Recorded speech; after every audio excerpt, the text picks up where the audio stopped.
Mahim sir কোচিংয়ের তরফ থেকে সকলকে স্বাগত জানিয়ে আজকে আমার ক্লাস শুরু করছি। আজকের ক্লাস জেনারেল নলেজের ওপর। এই যে জিকে লেখা আছে জেনারেল নলেজ, এটা অনেকে জেনারেল স্টাডিজও বলে। পার্ট 2, একটা পার্ট হয়েছে, এবার পার্ট 2। দেখুন 15টা কোশ্চেন নিয়ে এসছি, দেখুন আপনারা পারেন কি না। ভালো করে দেখে নেন কোশ্চেন কটা। হয়তো অনেকে সব পারবেন, আবার নাও পারতে পারেন। দেখুন আমি দেখাচ্ছি 1 নম্বর কোশ্চেন কী আছে দেখুন, খুব ইম্পর্টেন্ট এবারে প্রশ্ন। এরকম 15টা করে আনবো। দ্য ম্যাক্সিমাম এজ মানে সবচেয়ে কততম এজ, মিনিমাম এজ, ম্যাক্সিমাম না মিনিমাম এজ, কমপক্ষে কত বছর প্রয়োজন হয় to become a governor. Governor হতে কত এজের দরকার হয়। তো গভর্নর হতে 35 বছর বয়স না হলে সে গভর্নর হতে পারে না কোনো স্টেটের যে ফার্স্ট সিটিজেন তাকে বলা হয় গভর্নর। রাষ্ট্রপতির ক্ষেত্রেও তাই, 35 বছর বয়স না হলে সে রাষ্ট্রপতি হতে পারবে না। কিন্তু এমপি হতে পারে 25 বছর হলে। 25 বছর হলে সে এমপি হতে পারে, এটা আপনাদের জানা আছে, তবুও একবার দেখুন। Which is the 2 number, which is the only mammal. Mammal মানে স্তন্যপায়ী, মানে স্তন্যপায়ী। স্তন্যপায়ী যারা মায়ের দুধ খেয়ে বেঁচে থাকে, স্তন্যপায়ী। তাহলে এই যে mammal, which is the only mammal মানে স্তন্যপায়ী প্রাণী আমাদের পৃথিবীতে আছে অন আর্থ দ্যাট লেজ এগস, তারা ডিম পারে। আমরা জানি স্তন্যপায়ী প্রাণীরা বাচ্চা প্রসব করে কিন্তু ডিম পারে, তার নাম হচ্ছে প্লাটিপাস। প্লাটিপাস খুব ইম্পর্টেন্ট কোশ্চেনটা, বায়োলজির কোশ্চেন। প্লাটিপাস। 3 নম্বর কোশ্চেন দেখুন, which is the tallest statue. Tallest স্ট্যাচুটা কিন্তু আমাদের ভারতবর্ষ আছে, ইন দ্য ওয়ার্ল্ড, পৃথিবীর মধ্যে। টলেস্ট মানে উচ্চতম, উচ্চতম সবচেয়ে যে স্ট্যাচুটা আছে, মূর্তিটা আছে, সেটা কি সেটা আমরা সবাই জানি। সর্দার বল্লভভাইয়ের প্যাটেল। খুব বড় একটা মূর্তি আছে দেখবেন, সেটাকে বলা হয় স্ট্যাচু অফ ইউনিটি, মানে সাম্যের মূর্তি, স্ট্যাচু অফ ইউনিটি। এটা কি statue of unity? Sardar Vallabhbhai প্যাটেলের মূর্তি। এটাই হচ্ছে tallest statue in the world বর্তমানে। তারপরে দেখুন কালিন্দী নদী, মানে এনসিয়েন্ট নেম, মানে আমাদের যে অনেক পুরানো নাম ছিল of which river in India. ভারতবর্ষের কোন নদীর পুরনো নাম ছিল কালিন্দী নদী। খুব ইম্পর্টেন্ট, এটা পরীক্ষায় দেয়। কালিন্দী নদী সেটা কিন্তু যমুনা নদী, আমরা যমুনা বলি, হিন্দিতে যমুনা রিভার বলা হয়। যমুনা নদী কিন্তু গঙ্গা নয়, অন্য গোদাবরী নয়, যমুনা নদী। ভালো প্রশ্ন এটা। 5 নম্বরে, হুইচ গ্যাস কিপস ওয়াটার কুল। কোন গ্যাসটা জলকে ঠান্ডা রাখে ইন দ্য ফ্রিজ। ফ্রিজে জল রাখলে ঠান্ডা হয়ে যায় না, তার জন্য ফ্রিজে কোন গ্যাসটা ব্যবহার করা হয়, সেটার নাম হচ্ছে অ্যামোনিয়া গ্যাস। দেখুন অ্যামোনিয়া গ্যাস মানে NH3, তার কেমিক্যাল যে নেম NH3, অ্যামোনিয়া গ্যাস, ওটা অ্যামোনিয়া বলা হয়। 6 নম্বর দেখুন, what is the largest lake. Largest lake, lake মানে হ্রদ, লেক মানে কি হ্রদ, সেই লার্জেস্ট, শুধু লার্জেস্ট না, এটা ডিপেস্টও। What is the largest lake in the world, সারা পৃথিবীর মধ্যে, তাহলে এটা হচ্ছে বৈকাল।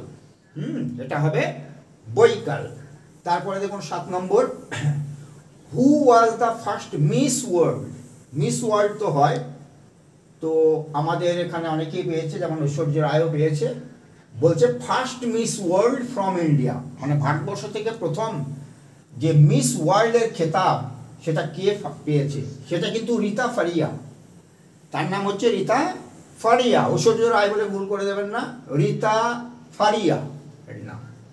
8 নম্বর, হুইচ ডিজিজ, কোন রোগটি, ইজ কিউরড বাই মানে নিরাময় হয়, কোন রোগটি নিরাময় হয় বাই ইটিং স্টেল ব্রেড।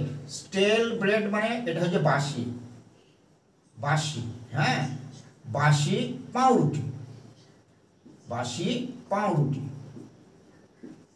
এটা খেতে বলা হয়। মানে এটা এইটা খেলে কিওর হয় কি, ডায়াবেটিস রোগ বলে। ডায়াবেটিস রোগ সবাই জানেন, ডায়াবেটিস রোগ হয়, ইউরিনের যে প্রবলেম হয়, বিশেষত ইনসুলিন বলে একটা হরমোন আছে, সেই হরমোনের জন্য এই ডায়াবেটিসটা হয়ে থাকে। অনেকে ইনসুলিন ইনজেকশন হয়। বহুমূত্র রোগ যেটাকে বলা হয়, বাংলায় বলা হয় বহুমূত্র রোগ। এটা কিন্তু বাসি পাউরুটি মানে স্টেল ব্রেড খেলে ওটা কিওর হয়, মানে ভালো হয়ে যায়। 9 নম্বর, হাউ মাচ ডাজ মানে কতটুকু পরিমাণ, how much does smoking 1 cigarette, একটা সিগারেট খাওয়ার জন্যে কতটুকু শর্টেন এ পারসনস লাইফ, একটা মানুষের যে আয়ু একটা সিগারেটে কত মিনিট কমায়, এইটাই হচ্ছে প্রশ্ন। এটা হচ্ছে 11 minute. Cigarette smoking is injurious to health, কিন্তু সকলেই খায়। How much does smoking 1 cigarette shorten মানে কম করে দেয় a person's life, 11 minute. 11 minute, একটা সিগারেট 11 মিনিট কমিয়ে দেবে আয়ু। 10 number, how many spokes, spokes থাকে না যেমন সাইকেলের স্পোকস, সেই spokes are there in the wheel of the national flag, আমাদের যে ন্যাশনাল ফ্ল্যাগ আছে তার যে হুইল আছে মানে চক্রাকার, যেটা অশোক চক্র বলে, মাঝে থাকে, সেই মাঝে যে চক্রটা থাকে তার কটা স্পোক আছে? 24টা স্পোক। এটা অনেকের জানা আছে, তবু একবার বললাম, 24টা স্পোকস থাকে। 11 নম্বরে এই যে ফ্লেমিঙ্গো ফেস্টিভ্যাল, একটা ফেস্টিভ্যাল আছে, অনেক ফেস্টিভ্যাল আমরা জানি, যেমন গরবা গুজরাটে হয়, পরে আমি লিস্ট জানিয়ে দেবো মানে কোন ফেস্টিভ্যাল কোন স্টেটে পালন করা হয়। তো এটা দেখুন, ফ্লেমিঙ্গো নাম শুনেছেন কি? ফ্লেমিঙ্গো ফেস্টিভ্যাল একটা হয়, সেটা সেলিব্রেটেড ইন হুইচ স্টেট, ভারতবর্ষের মধ্যে কোন রাজ্যে এই ফ্লেমিঙ্গো ফেস্টিভ্যালটা পালন করা হয়? সেটা হচ্ছে অন্ধ্রপ্রদেশ, এপি, অন্ধ্রপ্রদেশে ফ্লেমিঙ্গো ফেস্টিভ্যাল। ইম্পর্টেন্ট প্রশ্ন। 12 নম্বর, হোয়ার ওয়াজ দ্য ইভিএম মানে ইলেকট্রনিক ভোটিং মেশিন, এখন তো সব ইলেকট্রনিক ভোটিং মেশিনেই তো সব ভোট হয় না, সেটা ফার্স্ট ইউজড ইন ইন্ডিয়া, ভারতবর্ষের কোন স্টেটে প্রথম শুরু হয়েছিল? এটা দেখুন, কেরালা শিক্ষিতের হার বেশি, অতএব ওখানেই প্রথমে শুরু হয়েছে। Where was the EVM first used in India? Kerala state. তারপরে এটা দেখুন কি আছে, which disease can be cured মানে কোন ডিজিজটা ভালো হয়ে যায়, কিওর্ড মানে কি নিরাময় হয়, বাই সাইক্লিং, আমরা যে সাইক্লিং করি, সাইক্লিংয়ে এটা ফিজিক্যাল এক্সারসাইজ, অনেক কিছুই হয়, ওয়েট কমিয়ে দেয়, অমুক হয়, কিন্তু মেন হচ্ছে হার্ট ডিজিজ, এই যে হার্টের যে ডিজিজটা সেটা ভালো হয়ে যায়, নিরাময় হয় যদি সাইক্লিং করা হয়, হার্ট ডিজিজ। ঠিক আছে। আর 14 নম্বর, ইন হুইচ কান্ট্রি কোন দেশে ডেথ পেনাল্টি দেওয়া হয়, ইজ গিভেন। ডেথ পেনাল্টি মানে কি?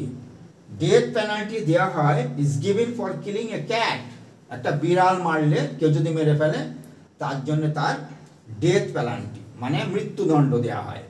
কোন কান্ট্রিতে? আমাদের কান্ট্রিতে কি না, না, এটা হচ্ছে ইজিপ্ট। ইজিপ্ট মানে মিশর।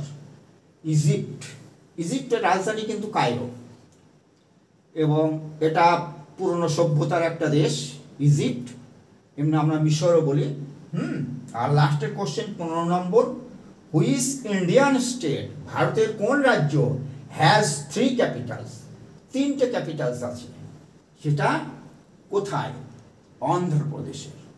অন্ধ্রপ্রদেশের 3টে স্টেটের ক্যাপিটাল ওই অন্ধ্রপ্রদেশেরই আছে। ঠিক আছে। প্রশ্নগুলো যদি ভালো লাগে কমেন্টস করবেন, এরকম প্রশ্ন আনতেই থাকবো। সকলকে ধন্যবাদ।